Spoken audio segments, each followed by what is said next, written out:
اسرائیلی فوج کے انٹیلیجنس سربراہ میجر جنرل اہرون حلیوہ نے 7 اکتوبر کو حماس کی جانب سے کیے گئے حملے کو روکنے کی ناکامی کی ذمہ داری قبول کرتے ہوئے عہدے سے مستعفی ہونے کا اعلان کر دیا ہے۔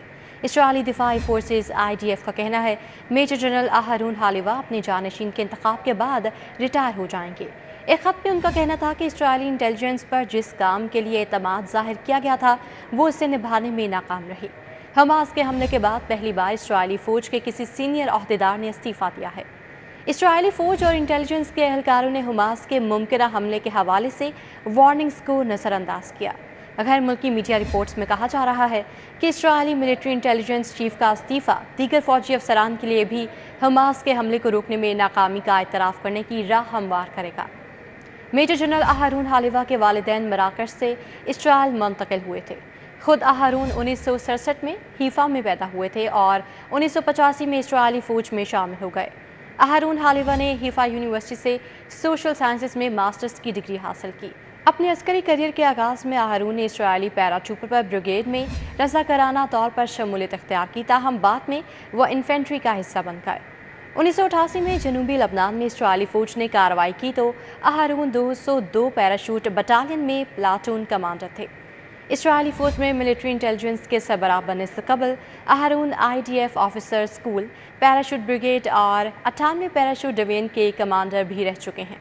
اس کے علاوہ وہ operations directorate, technology and logistics directorate کے سربراہ بھی رہ چکے ہیں۔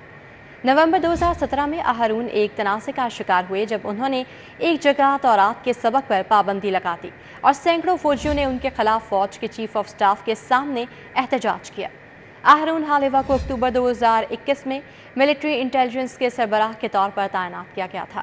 7 اکتوبر کو میجر جنرل اہرون حلیوہ چھٹی منا رہے تھے اور اطلاعات کے مطابق ان کو صبح 3 بجے غزہ سے ممکنہ حملے کے بارے میں بتایا گیا تھا۔ تاہم اسرائیلی فوج کی اعلیٰ سطح پر ان اطلاعات کے بارے میں مشاورت میں وہ شریک نہیں تھے۔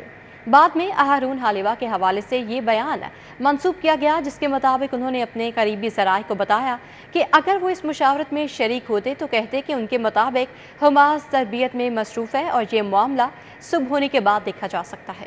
اہرون نے کہا کہ ان کی تجویز سے 7 اکتوبر کو ہونے والی کارروائی پر کوئی فرق نہیں پڑتا۔ 17 اکتوبر کو اہرون نے ایک خط میں لکھا کہ ہم اپنے سب سے اہم مشن میں ناکام ہو گئے ہیں اور بطور سربراہ ملٹری انٹیلیجنس میں اس کی مکمل ذمہ داری قبول کرتا ہوں۔ اسی ماہ انہوں نے یہ بھی کہا کہ گزشتہ 11 دن میں اپنے تمام دوروں میں میں نے اس بات پر زور دیا کہ جنگ کا آغاز انٹیلیجنس کی ناکامی تھی اور ہم حملے کے بارے میں خبردار نہیں کر سکے۔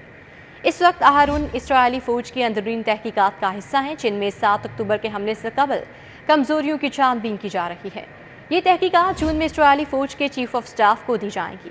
دسمبر میں ایک اسرائیلی چینل نے بتایا تھا کہ حماس کے حملے سے 3 ماہ قبل ملٹری انٹیلیجنس کے ایک اجلاس میں ایک فوجی افسر نے کہا تھا ہم نہیں جانتے کہ غزہ کی پٹی میں موجود حماس کیا کرنے والی ہے اور فیلڈ میں موجود کمانڈرز کو احتیاطی تدابیر لینا ہوں گی۔ رپورٹ کے مطابق اجلاس کے بارے میں میجر جنرل اہرون کو مطلع کیا گیا جنہوں نے انٹیلیجنس اکٹھا کرنے کا حکم دیا۔